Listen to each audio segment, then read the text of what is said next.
नमस्कार, स्वागत है आपका खबरें आप तक में और मैं हूं आपके साथ कल्पना चौहान। चलिए नजर डालते हैं आप तक की खबरों पर।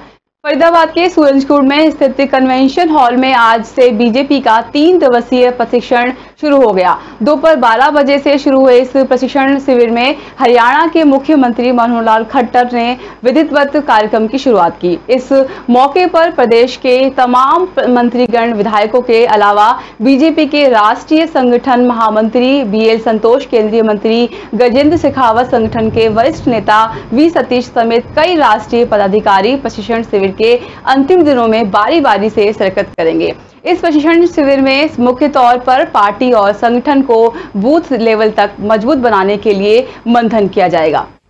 साथ ही पंचायत और नगर निगम चुनाव के अलावा 2024 के लोकसभा और विधानसभा चुनावों को लेकर भी रणनीति तैयार की जाएगी।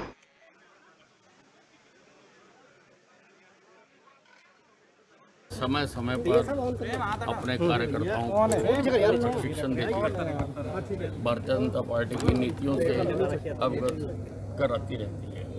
उसी कड़ी में ये आज का प्रशिक्षण शिविर लगाया जाता है और ये 17 तारीख तक चलेगा।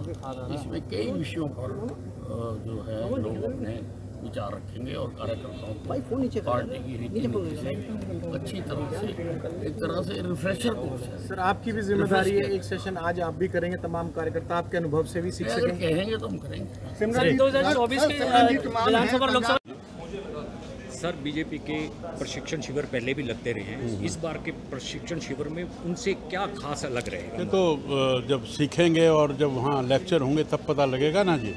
ये तो बीजेपी की रूटीन की परंपरा है, बीजेपी का जो विचार है, बीजेपी की कार्य पद्धति है और जो कार्यक्रम है, उन सब के बारे में उसका ब्यौरा बताया जाता है सब लोगों को। देखिए, भारतीय जनता पार्टी का हर कार्यक्रम ही अलग प्रकार का होता है और जहाँ तक प्रशिक्षण की बात है, भारतीय जनता पार्टी में प्रशिक्षण एक बहुत अहम कड़ी है और ये हमारा प्रशिक्षण राष्ट्रीय स्तर का, प्रदेश स्तर का, जिला स्तर का और मंडल स्तर का अलग अलग स्तर के ऊपर होता है। और ये प्रशिक्षण मैं समझता हूँ विशेष इसलिए थोड़ा सा है क्योंकि अभी हम नगर परिषदों के चुनाव जीत करके आए हैं और एक नई ऊर्जा के साथ कार्यकर्ता इस प्रशिक्षण शिविर में प्रशिक्षण लेकर के जाए। जेटली जी, बीजेपी के प्रशिक्षण शिविर पहले भी होते रहे, इस बार के प्रशिक्षण शिविर में अलग से क्या खास हो रहा है जो पहले कभी नहीं था? देखिए, मैं आपको बताता हूँ कि हर बार एक परिवर्तन के साथ पार्टी आती है। पहले आपने देखा कि यही राजनीतिक पार्टी टेंटों में बैठा करती थी, टाट पे बैठा करती थी।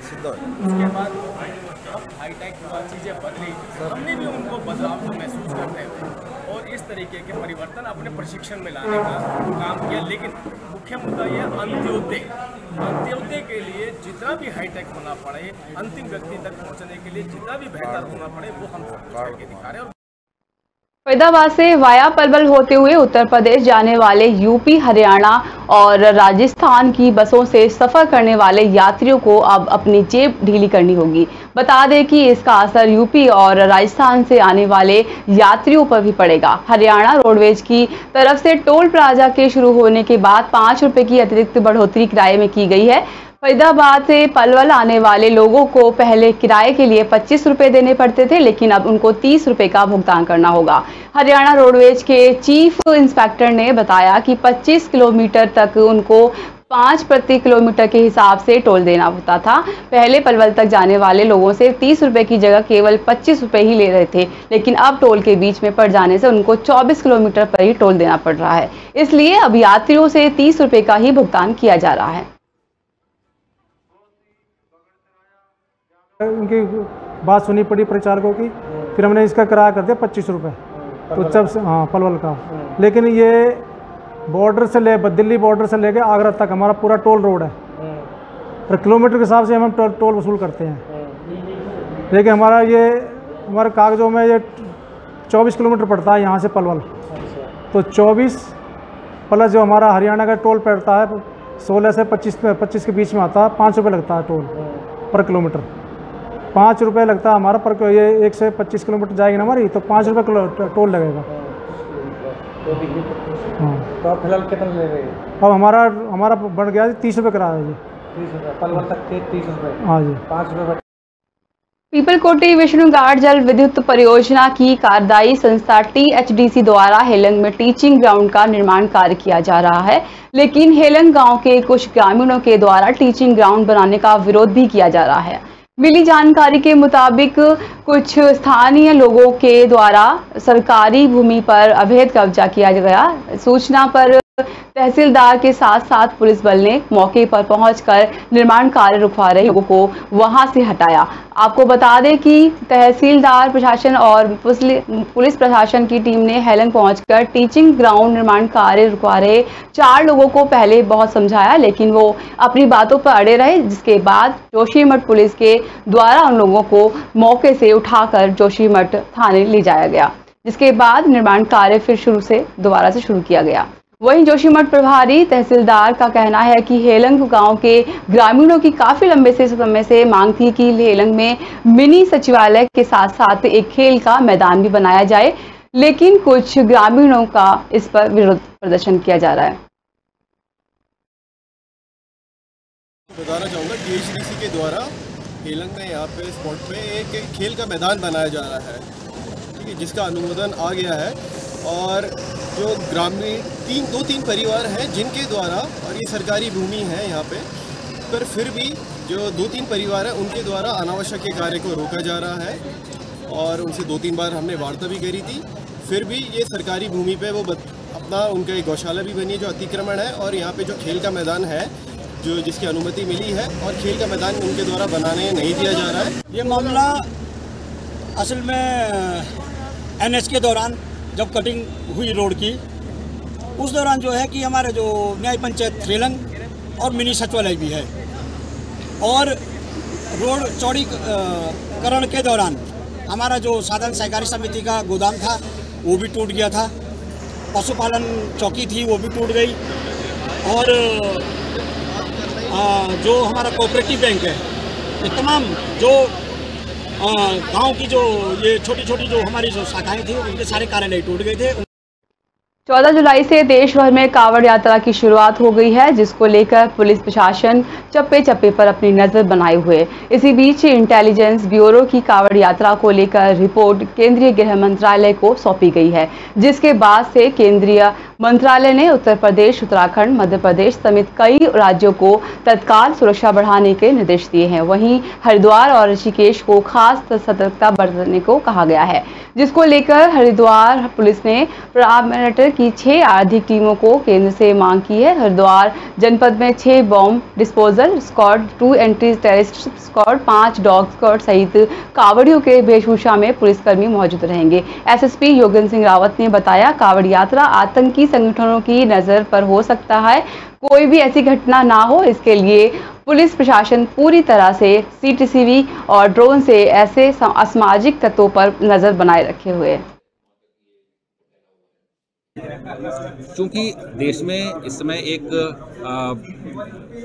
इस प्रकार की कुछ बात आ सकती है कि कांवड़ एक मेला एक सॉफ्ट टारगेट भी होता है, भारी संख्या में यहाँ पर श्रद्धालु आते हैं, तो एक इजी टारगेट भी हो सकता है, और इससे कि एक सनसनी भी किसी भी संगठन को मिल सकती है। उस हिसाब से सतर्क रहने के निर्देश प्राप्त हुए हैं और हम लोग पूरी तरह से सतर्क हैं। इस बार 350 CCTV कैमरों से हमारा पूरा कांवड़ क्षेत्र कवर्ड है, जिससे कि हम लोग लगातार असामाजिक तत्वों पर नज़र रखेंगे।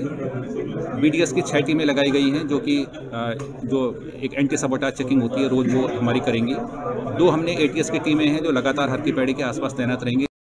हरिद्वार के बहादुरपुर जाट गांव में देर शाम पूर्व प्रधान की ओर से सोशल मीडिया पर ग्राम प्रधान पद के आरक्षण को लेकर टिप्पणी करने पर मामला तूल पकड़ गया। दोनों पक्षों के लोग आमने सामने आ गए, लाठी डंडे चले, जिसमें महिला समेत 6 लोगों को चोट आई है। पुलिस ने 13 लोगों के खिलाफ मुकदमा दर्ज किया है। लोग दोनों के बीच पहले तो गाली गलौज हुई, इसके बाद दोनों पक्षों में जमकर लाठी डंडे चले। सूचना मिलने पर थाना अध्यक्ष रविंद्र कुमार पुलिस बल के साथ मौके पर पहुंचे और हंगामा कर रहे लोगों को शांत कराया।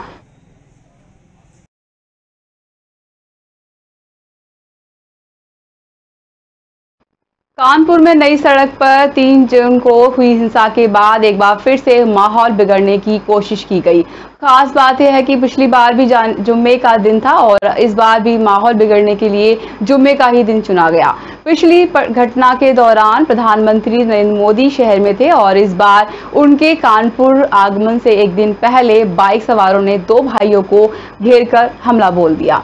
हमलावर आदि नारे लगा रहे थे, उनके हाथों में लाठी डंडे और चाकू और तमंचे थे। घायल भाइयों को पुलिस ने CHC भेजा। गंभीर रूप से घायल छोटे भाई को LLR अस्पताल रेफर किया गया। घटना के बाद पुलिस प्रशासन हरकत में आ गया। पुलिस आयुक्त विजय सिंह मीना, मंडलायुक्त डॉक्टर राजेश शेखर घायल को देखने के लिए अस्पताल पहुंचे।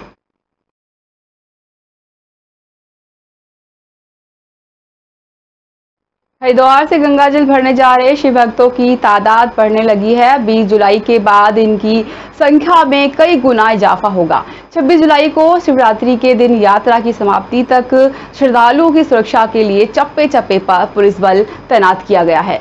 पिछले 2 साल से कोरोना के कारण कांवड़ यात्रा पर कई तरह की पाबंदियां थी। इस बार पाबंदी न होने से श्रद्धालुओं में खासा उत्साह देखने को मिल रहा है। हालांकि यात्रियों की संख्या कम है, परंतु 20 से 26 जुलाई को सावन महीने की शिवरात्रि के दिन जलाभिषेक होने तक उनकी तादाद कई गुना बढ़ने की संभावना है। पश्चिमी उत्तर प्रदेश, हरियाणा, राजस्थान, हिमाचल और दिल्ली से गंगाजल भरने के लिए हरिद्वार जाने वाले यात्रियों को नए रूट प्लान के तहत रुड़की MH मिलिट्री अस्पताल से लक्सर होते हुए हरिद्वार भेजा जा रहा है। MH के पथरी दाने के कटारपुर तक एक सुपर जोन बनाया गया है। जोन में हर 2 किलोमीटर पर पुलिसकर्मी तैनात किए गए हैं। CO हेमंत सिंह नेगी ने बताया कि जोन से 100 से अधिक सिपाही और 30 दरोगा लगाए गए हैं। थाना प्रभारी कोतवाल और अन्य पुलिसकर्मी भी जोन में घूमकर व्यवस्थाओं का जायजा ले रहे हैं। 2022 को संपर्क कराने के लिए पूरा लक्सर जोन को एक लक्सर के लिए और मंगलोर का एक जोन बनाया गया है, जिसके सुपर जोनल श्री बिमल कुमार आचार्य साहब अपर पुलिस अधीक्षक हैं और उनके अंडर में 2 इंस्पेक्टर जो है जोनल बनाए गए हैं। उसमें एक इंस्पेक्टर BS नेगी साहब और इंस्पेक्टर सलाउद्दीन साहब जो हैं, दोनों जोनल बनाए गए और इसको जो लक्सर क्षेत्र है उसको 9 सेक्टरों में डिवाइड किया गया है, जो MH तिराए से लेकर के और कटारपुर तक है। उसमें 9 दरोगा जो उनके जो सेक्टर इंचार्ज 9 दरोगा हैं, प्लस उनके अंडर में जो पुलिस बल लगाया गया है। टिहरी जिले के चंबा नगर पालिका क्षेत्र के अंतर्गत मसूरी रोड स्थित कारमेल स्कूल का 26वां स्थापना दिवस धूमधाम के साथ मनाया गया। इस मौके पर विद्यालय में आयोजित कार्यक्रम में स्कूली छात्र छात्राओं ने रंगारंग का सांस्कृतिक कार्यक्रम प्रस्तुत किए। कार्यक्रम के मुख्य अतिथि पहुंचे सेंट जोन्स सोसाइटी उपाध्यक्ष जोसेफ CMI और विद्यालय की प्रधानाचार्य फादर JS रफल ने दीप प्रज्वलित कर कार्यक्रम का शुभारंभ किया।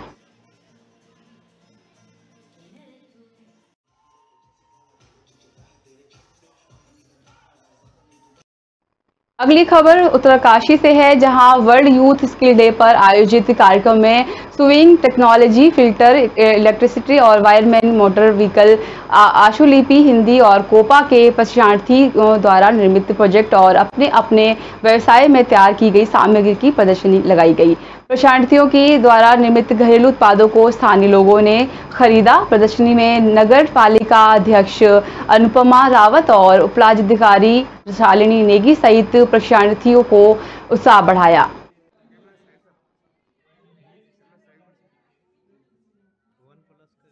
परिवार अपना 26वां वर्ष, इसकी स्थापना की 26वां वर्ष मना रहे हैं, कारमल परिवार दिवस मना रहे हैं। इस दिन की शुभकामनाएं सभी को अदा करता हूं सबसे पहले। और आज हम याद करते हैं उन सभी माननीय व्यक्तियों को जिन्होंने इस कारमल स्कूल को आगे बढ़ाने में मदद दिया, सहयोग दिया। हमारे सभी अभिभावकों को, हमारे सभी शिक्षकगणों को, सभी मैनेजमेंट लोगों को, सभी को हम याद करते हैं और धन्यवाद के रूप में उनके लिए दुआ करते हैं आज के दिन।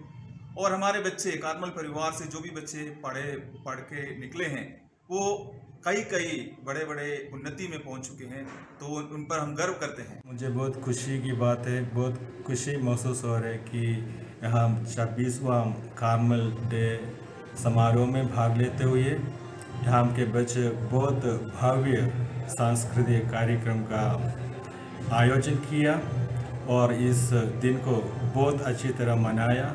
सबों के दिलों में बहुत खुशी है। मुझे याद है मेरा जो पुरोहित बनने के बाद कुछ 1998 में मेरा नियुक्ति चिन्यालीसोर में हुआ था, तो तब से मैं चंबा स्कूल को देख रहा हूँ। चमोली में पिछले 2 दिनों से मौसम साफ होने से लोगों को राहत मिली है। तेज धूप खिल रही है और हल्की हल्की उमस भी बढ़ने लगी है। बारिश न होने से व्यवस्था पटरी पर लौटने लगी है। जगह जगह पर बंद पड़े मोटर मार्ग को खोलने का काम तेजी से किया जा रहा है। भूस्खलन प्रभावित क्षेत्रों में रह रहे लोगों को इससे बड़ी राहत मिली है। पिछले कुछ समय पहले पहाड़ों में लगातार बारिश हो रही थी, जिसके चलते कई जगह पर पानी के जलभराव की समस्या देखने को मिल रही थी। वहीं बद्रीनाथ और हेमकुंड यात्रा भी सुचारू रूप से चल रही है। हालांकि उमस बढ़ने से लोगों को थोड़ी गर्मी से परेशानी जरूर है, लेकिन बारिश न होने से और भूस्खलन न होने से लोगों को बड़ी राहत भी मिल रही है।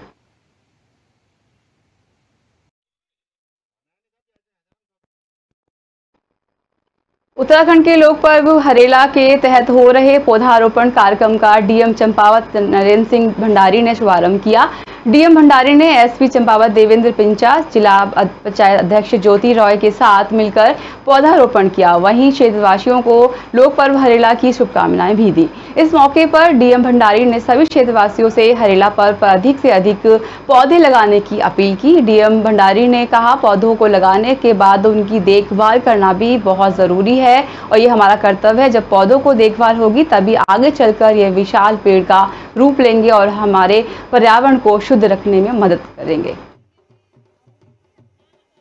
सर, हरेला पर्व पर एक बृहद वृक्षारोपण का कार्यक्रम हो रहा है और अन्य कार्यक्रम जनपद स्तर पर हो रहे हैं। आप क्या संदेश देना चाहेंगे सर? आज हरेला के उपलक्ष्य में मैं जैसे यहाँ पे नरेगा और फॉरेस्ट विभाग द्वारा कन्वर्जेंस से ये कार्य किया गया है, तो ऐसे ही अगर अलग अलग जगह सब लोग जो व्यापारी हैं या जो और संपन्न लोग हैं तो वो हमको सपोर्ट कर सकते हैं। हमारे वन पंचायत में हम ये इको पार्क ट्राई कर रहे हैं। जैसे यहाँ पे आप देख रहे हैं कि यहाँ पे हमने पूरा घेरबाड़ कर दिया है और उसके बाद इससे क्या होगा कि ये पौधे बचे रहेंगे और ये पेड़ों का रूप लेंगे और इनमें 100% ये इनकी मेंटेनेंस भी होगी। अब तक के लिए बस इतना ही। बने रहिए हमारे साथ।